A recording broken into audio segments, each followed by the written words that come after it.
मेरे प्यारे बच्चों, आज हम आपके लिए संस्कृत से संबंधित संस्कृत अनुवाद, वाच्य परिवर्तन और वाक्य प्रयोग इत्यादि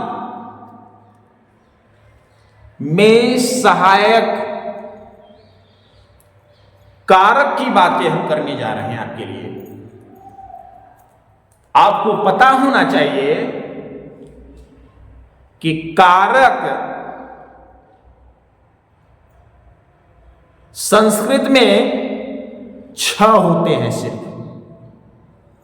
हिंदी में संबोधन को लेकर के 8 लोग बताते हैं, लेकिन संस्कृत में सिर्फ 6 होते हैं, जिसके विषय में हम आपको बताने जा रहे हैं। उसको बड़े गौर से सुनिए और वो कैसे संस्कृत अनुवाद में सहायक है, एक आध एग्जाम्पल उसको भी हम आपको बताते हैं, जिससे आप समझ जाएंगे कि एक अनुवाद वगैरह में कैसे सहायक है। तो आइए देखते हैं कारक वो हैं कौन कौन से हैं। यहां पे आप देख सकते हैं विभक्ति, कारक और इनके कारक चिन्ह हमने निर्धारित किया है। और इन विभक्तियों में पहला विभक्ति प्रथमा है, जिसके अंतर्गत कारक आती है कर्ता, और कर्ता का कारक चिन्ह क्या है? ने। आप याद करना हो तो इस तरीके से याद करिए, कर्ता ने। अगली द्वितीय विभक्ति जो है उसके अंतर्गत जो आती है कारक, वो है कर्म, और कर्म का जो कारक चिन्ह है वो है को। तृतीय विभक्ति के अंतर्गत आती है करण, और करण कारक के जो कारक चिन्ह है वो है ने, से, द्वारा। अगली आती है चतुर्थी, और चतुर्थी का अंतर्गत जो विभक्ति के अंतर्गत जो कारक है वो है संप्रदान, और संप्रदान का कारक चिन्ह है, देख सकते हैं, को, के लिए। समझ में आया? पंचमी देखते हैं, पंचमी विभक्ति के अंतर्गत आती है अपादान कारक, जो कारक चिन्ह इंडिकेट करता है से। ध्यान रखिए यहां पे भी है, लेकिन द्वारा साधन के अर्थ में है, यहां से अलग होने के अर्थ में है। हमने लिख भी दिया है। अगर साधन की बात की जाए, जैसे वह कलम से पत्र लिखता है, वह साइकिल से विद्यालय जाता है, तो ये साधन है। वहां पे आप क्या लगाएंगे? करण कारक होने के कारण उसमें आप तृतीय विभक्ति का प्रयोग करेंगे, है कि नहीं? इसमें अलग होने के अर्थ में है। अलग होने का तात्पर्य है, जैसे गंगा से हिमालय से गंगा निकलती है, या राहुल घर से विद्यालय जाता है, या योग हो बोर्ड के एग्जाम में हमेशा आने वाला, पेड़ से पत्ते गिरते हैं। तो यहां पे हर दशाओं में देख रहे हैं कोई एक उन अपने पिंडों से, जगहों से अलग हो रहा है।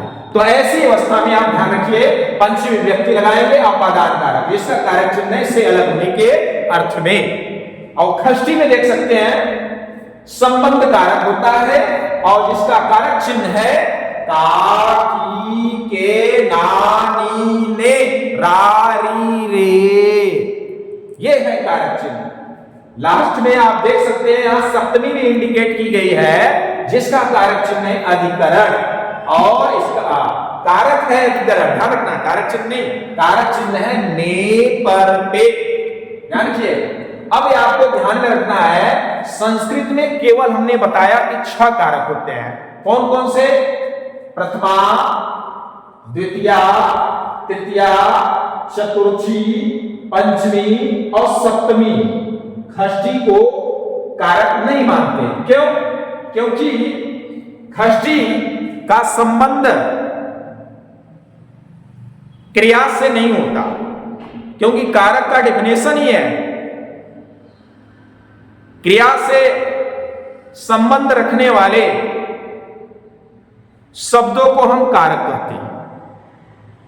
ध्यान रखना, क्योंकि यह जो आप उसमें प्रयोग करते हैं वर्ड्स या शब्द संज्ञा सर्वनाम, जो उनके साथ इसका संबंध बताता है। जैसे राम के पिता दशरथ या दशरथ के बेटे राम, तो का के की ये संबंध बीच में ही बना लेता है, क्रिया से कोई संबंध मतलब नहीं रखता। तो इस तरीके से इसको कारक नहीं माना जाता। तो इस तरीके से ये आपका कारक यहां पे संस्कृत में 6 होते हैं। ये वीडियो यहीं पे हम आपको कारक के रूप में इंडिकेट कर चुके हैं। तो थोड़ा हम आपको एग्जाम्पल उदाहरण देकर आपको हम संस्कृत से इसको जोड़ते हुए कोशिश करते हैं। तो आइए देखते हैं। जैसे राम पुस्तक या किताब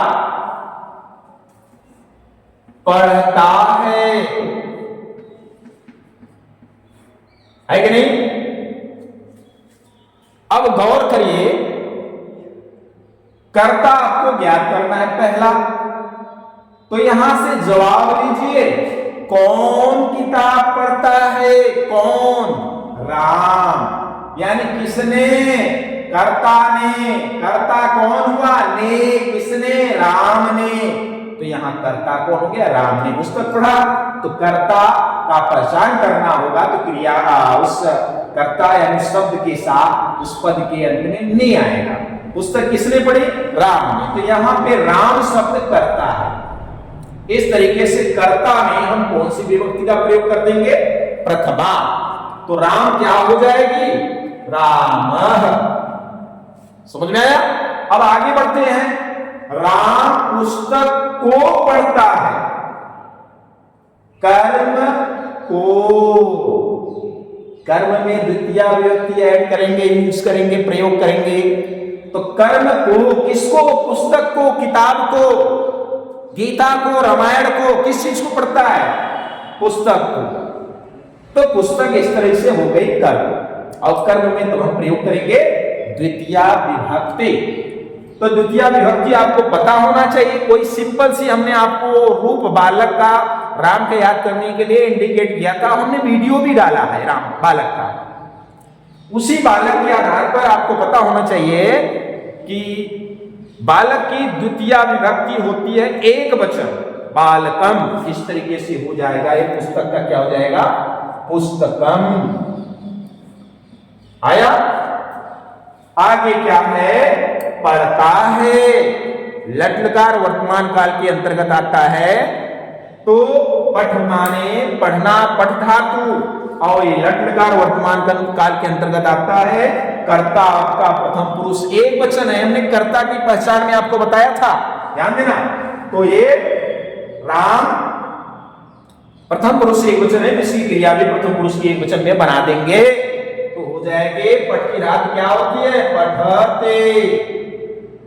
पठते। इस तरीके से ये आपका आप देख सकते हैं कर्ता की कारक से चिन्हों से संबंध दर्ज किया और कर्म का भी। तो इस तरीके से आप यहां पे ये देख चुके हैं कि इस कारक के द्वारा हम संस्कृत अनुवाद, वाच्य परिवर्तन, वाक्य प्रयोग जैसी चीजें कर सकते हैं। तो ये चीज आप लिख लेंगे और बड़े ध्यान से पढ़ेंगे, अभ्यास करेंगे, ताकि हम अगर आगे इन सब चीजों को पढ़ाएं अनुवाद वगैरह तो आपके लिए सहायक हो सके। तो इस तरीके से हम ये वीडियो यहीं पे समाप्त करते हैं। तो फिर मिलते हैं अगले वीडियो में। तब तक के लिए धन्यवाद।